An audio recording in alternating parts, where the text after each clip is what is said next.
is No Gifts, Please, the parenting podcast by the pair with no real gifts, but a whole lot of gumption. Hey everyone, I'm Steve Noviello. And I'm Jenny Anchondo. It is so nice to see you. It's been, we tape in advance, obviously. We so do. we're coming off of like day 62 of snow, and now it's the weekend. Oh my and gosh. it's, how has it been? How are you holding up? Here's the thing. I actually want to talk to you about this because I am filled with guilt, honestly, because I was away in Las Vegas for the Consumer Electronics Show. So I left on a Saturday. Yeah. And it was still, the kids hadn't gone back to school yet from Christmas, right? Okay, so they're just around being like knowing that you're not there. Well, not only that, but I was leaving on a Saturday, so I was going to be on Saturday, Sunday. Then Doug, it's really more Doug. Like I got them like tickets to the circus on Sunday while I wasn't there, fun. like to try and give him activities to do, because I know that it's hard to be, without, when I was alone with the kids and he had the time to himself, I was at least with my parents, Totally. So,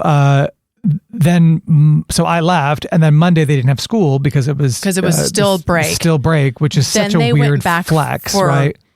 Like that weird like Monday, it's the 6th at that point. Like what are we doing here? I don't know what other parents did too. What are working parents doing? The camp that they go to during the summer luckily does this like a pop-up. Correct, like a camp pop-up. So they went Thursday, Friday, Monday to camp. So I was gone in Vegas by that point, right? Then they went back to school. Then I'm in Vegas, and it's like, oh gosh, we got to get out of here because we're going to get caught in what was supposed to be this like historic snowfall. Well, it was a little. It was. If you lived north of 635, which we don't. So, right. So, but. You still needed to get your behind back in town. I was texting him innocuous show ideas, and I was like, oh, he's in Vegas, and I was like, but still, what do you think about this? What do you think about this? And you're just like, listen, I'm on the phone with every possible airline trying to somehow become the priority person in this world full of people trying to get out of Vegas. Right. When you're there and you're done, it's time to go. Like, and I was like, for Raul and I, my photographers, we were like, we could be here, we could get out Wednesday, or we could possibly be stuck here until Saturday. Oh, at least. Could you imagine being stuck? No. Just like, and it's not like, what are you going to do there? Right. What am I going to do? You're not partying. Right. Like I don't drink. I don't gamble. You don't have, you and Raul can only hang out for so long. Right. Luckily he's super easy to travel with. So anyway, I said to Doug, I said, hey, good news, I'm coming back. Bad news, they're putting us up at the hotel across the street from work because they're concerned you have to go about straight to the hotel. Well, no. So I came home. I saw the kids for like 2 hours. And then I'm like unpacking but packing. And Doug's like, what are you doing? And I was like, remember, I have to go stay at the West End. And he was like, oh, that's right. So I went there and then have been there for 2 days before then. So it's like... Are you just now getting home today for the first time? Yeah. Oh, well, first of all, you're a saint for sticking to our time to come here. You're a very good business person / friend / podcaster / employee. But what you just described to me is my absolute worst nightmare. I feel, again, like Doug's cool about it, I'm assuming. Of course. But like, of course he is. It's like, I feel terrible, especially since like there was no real reason for us to have to stay at that hotel. You know what I mean? Like I get like you could have easily gotten to work and been home for a couple hours at night. And here's the thing, like, but we didn't know that, right? Because it was like, okay, it's fine, but it might freeze tonight. And then, it's funny, when I got to the hotel, the bell guy was like, wow, a lot of people from Fox are here. You guys are. I said, listen, the good news is we are so prepared for this that it's probably going to be a bust. 100% of the time. Because had we not prepared for it, there would have been 10 feet of snow and ice, and it would have been like a 2021 situation where we were like holed up at the Omni trying to find electricity because but like, do you like, so, and I ask that because like in general, like, cause I know like you and Heath probably have kind of the same dynamic. Like you have a busier life than he does. Do you know what I mean? I like, do, just and I don't mean that in a negative more, like way. Social things. Correct. And more, I'm wanting to see friends. I'm doing a podcast. Right. I'm like doing mom things, mom groups, that sort of, and I also am obsessed with being there for all of Brighton's practices. Yeah. That is my fatal downfall with my schedule, because it's like, I guess technically I could just drop her off and then go do things. but I want to watch. So that's a fatal downfall. But it's funny though, because your guilt is toward Doug. Yes. My guilt would not be toward Heath. Toward the kids a little bit too. Like I know that they were sad that I was leaving again. I was like, hey, Daddy's not going to be here when you get up in the morning. And of course, my husband, I'm like, okay, now you've got 2 days. They're snow days with the kids. So now you're entertaining the kids. Did he have to work? Or? I think he was working. His mother was like, oh, Camp Granny, you know. So great that you have her. Oh my gosh. What a godsend. For sure. But like, you know, in my, I don't know, you know what I mean? Like I feel bad about it. But for like, Doug. Right. I don't feel bad for Heath. If that same situation happened, I genuinely, in my heart of hearts, there are things that I feel bad for him for. That's not one of them. That is not one of them. It's Brighton that puts on the guilt trip. It's Brighton that puts on, and she never does it to him. Like Heath has gone at work every single day. I can pick out some nooks and crannies and like show up for a school event here or a late night there, that sort of thing. I'll fill in the nooks and crannies of my work day if possible with everything Brighton. Heath does not do that. He doesn't feel compelled to do that. He wouldn't think of doing that. But yet I'm the one who gets the guilt trip from her if I'm not at every single thing.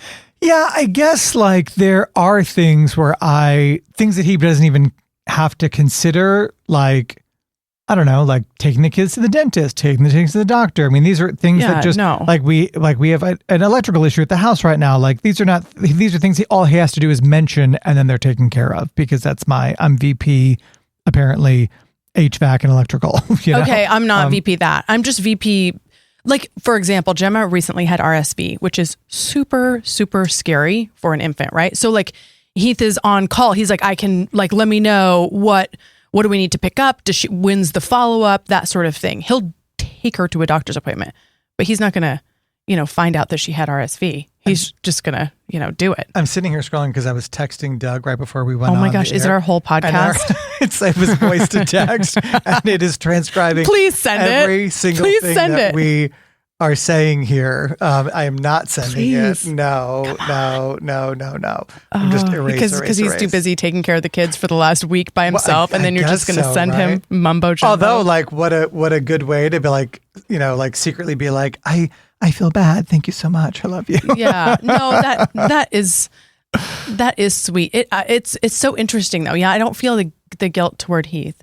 I feel like he's fine. I'm like, that's great. Like I've been gone for a week at this point. That is hard. Like, like maybe Doug needs to go on a vacation.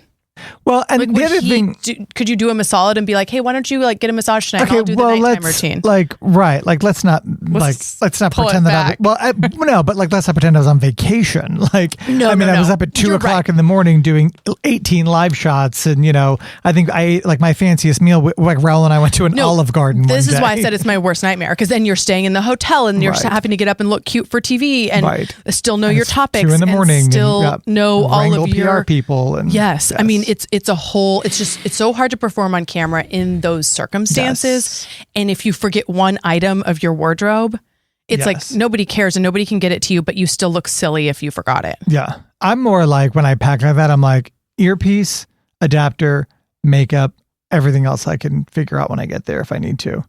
Like there are stores, but like your earpiece and like the little adapter that you need to make it work. Like but even staying in the hotel for work. Like even like for Fox, that's what I'm saying. Yeah. It's that. Well, luckily my bag was like half packed I just like took out the old dirty clothes and put in a couple of new things because everything else was already packed still because I came from the airport home, saw the kids, put new clothes in there and off I went back out. Okay. You know what I mean? Like there was really no unpacking.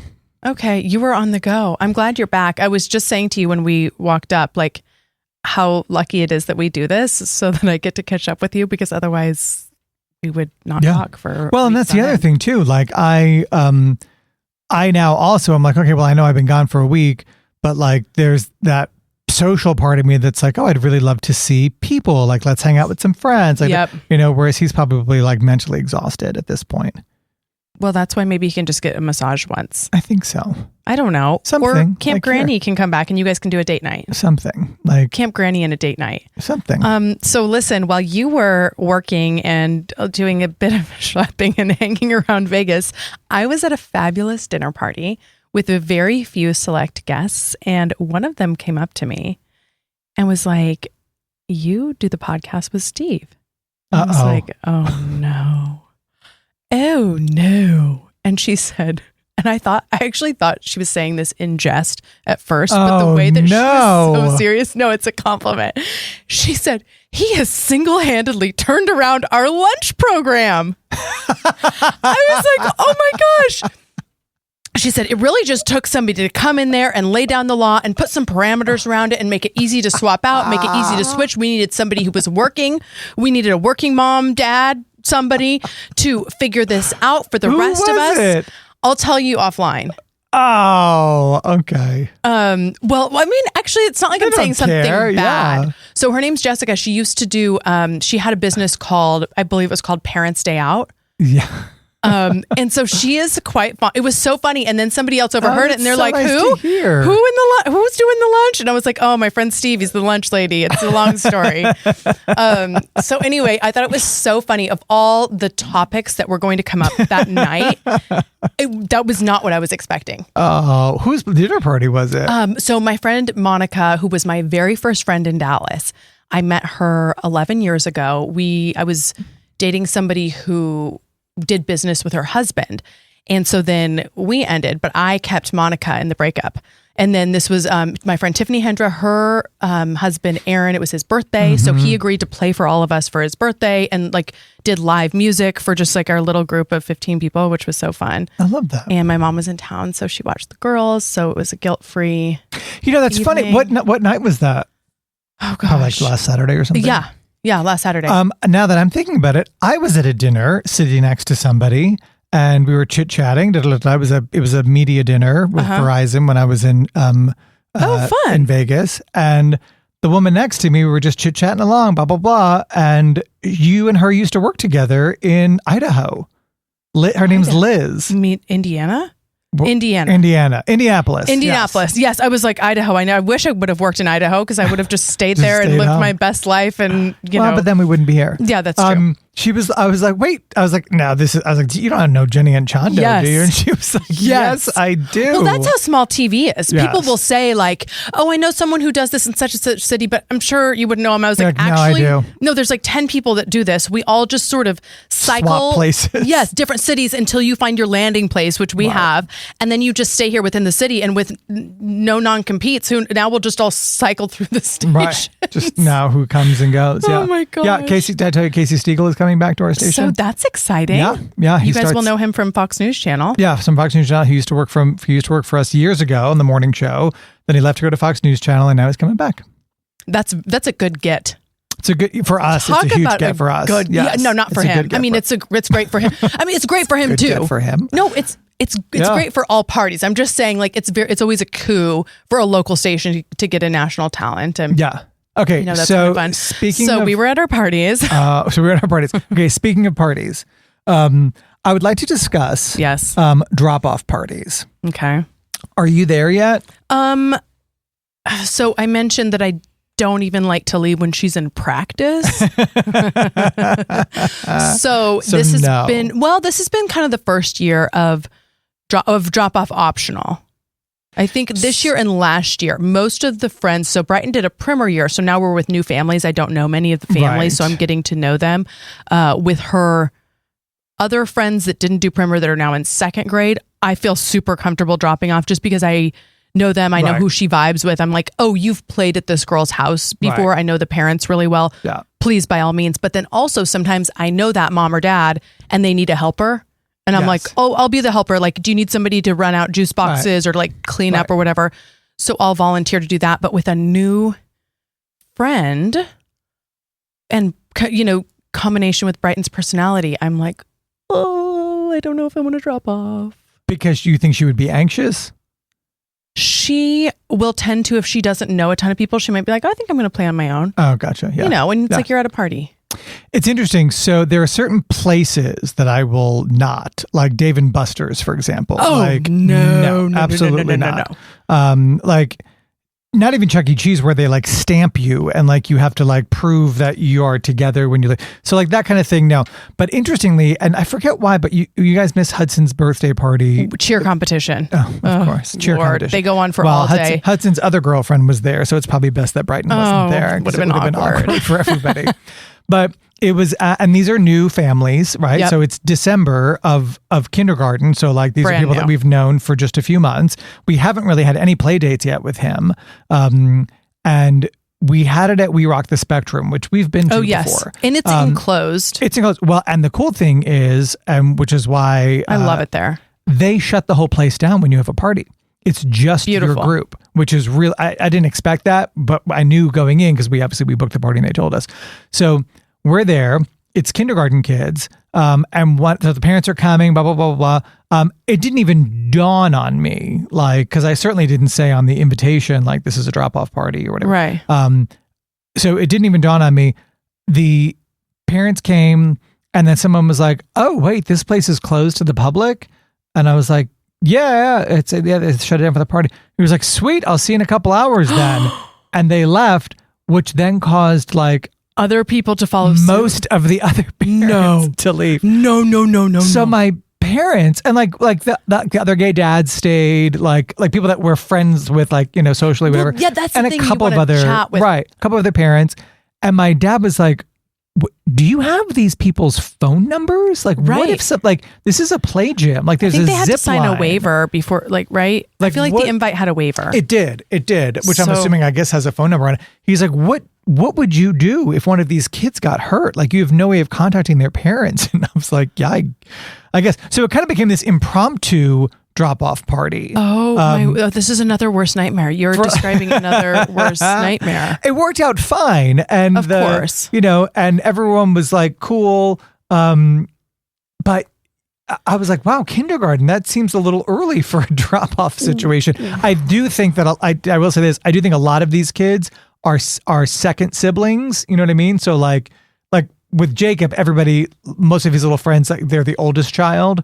So like it was probably like first grade, like the end of first grade before, and like certain people started to drop off. Like with him, I do know those parents better, and like I hang with the moms more. So I like to stay so I can hang out and visit. I was just about to say that. I really like to catch up with the other parents. Yes. And I know Heath actually does too. Like Heath has no complaints about going to a party. He loves it. Yeah. He loves a kid. He loves a party. Well, it's just like you're catching up with people. Mm-hmm. Shoot, that's how I initially got to hang out with TJ and Reed. Yeah. Was like at the kids' birthday parties, and it's actually quite fun. But I also know people have, 3 children at 3 different things. And sometimes they're like, this is my time to go grocery shopping. Yeah. But I just wouldn't. I think it's probably a testament to you and Doug that they were like, okay, these are 2 obviously very trustworthy people who have it on lock. You say that, like, because I was like, well, on the plus side, like, nobody is afraid to leave their children with us. I mean, like, truly. They must think that we're decent people.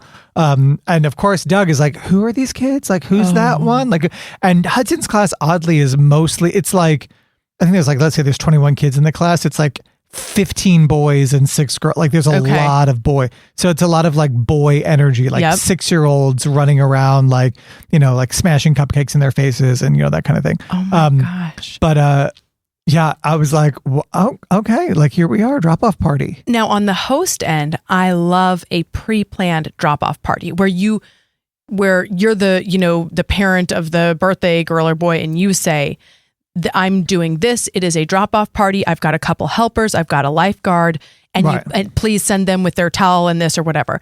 Because another component of it sometimes is, especially if it's at your house, is entertaining the parents.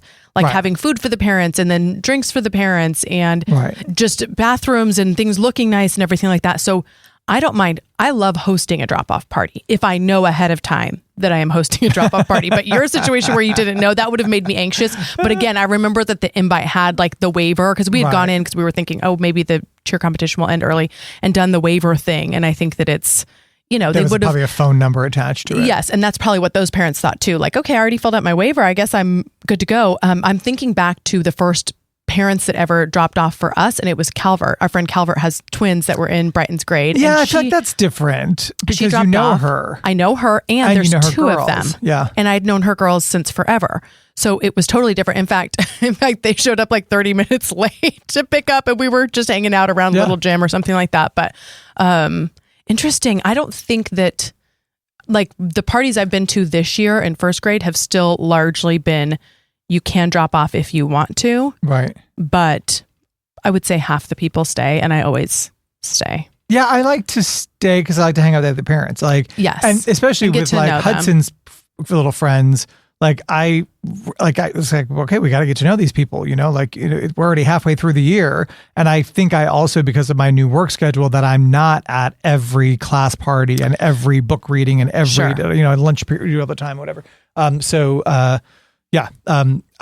Do you find that it's harder to get, like, you went in big with Jacob's grade? I know that you know a lot of those moms and stuff. You're friends with a lot of them, and you kind of know where they live in the neighborhood. Do you find that it's harder with the second one to be as into it, or not into it, but just have the time?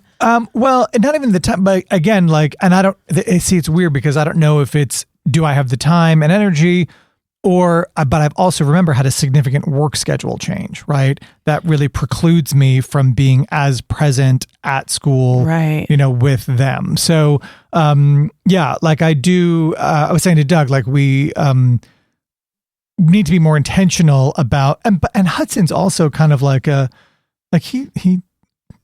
he's not big on, not that he doesn't have any friends. I mean, he's like, yeah, everybody likes me. I've got a million friends, whatever. I love it. Everybody likes me. But he doesn't really see the need to be like, oh, I want to go to, you know what I mean? He's just so chill. He's not like, I want to go to this thing that these people are doing. These boys are playing t-ball. I want to be on the t-ball team and go to the after party. And he's like, yeah, whatever.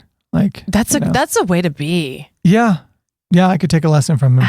# be like Hudson. Well, how does it be like both of them? I mean, they both are very special in their own unique way. But it's interesting to me how you catch yourself parenting differently, I think, sometimes with each one of them. And that's because they're different people. You know what I mean? Like, I mean, that's, so it kind of stands to reason.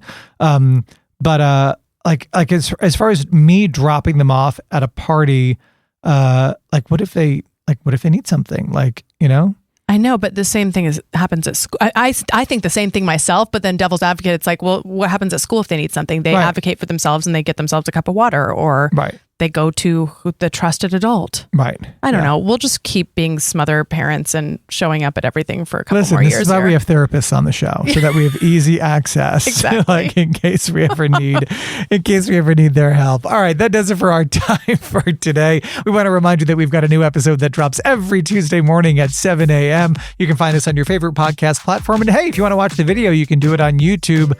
We will see you next time. In the meantime, go find yourself a friend you don't need to clean the house for. Take care.